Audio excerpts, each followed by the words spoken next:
ఆహారము లేదని చింత ఏలను, వస్త్రములు లేవని దిగులు ఏలను.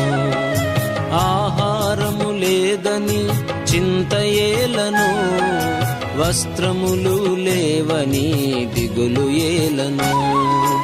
ఆకాశ పక్షులను చూడుడి చూడుడి, విత్తవు కోయవు పంటను కూర్చుకోనవు. ఆకాశ పక్షులను చూడుడి చూడుడి, విత్తవు కోయవు పంటను కూర్చుకోనవు. ఆయనే వాటిని పోషించుచున్నాడు, ఆయనే వాటిని పోషించుచున్నాడు.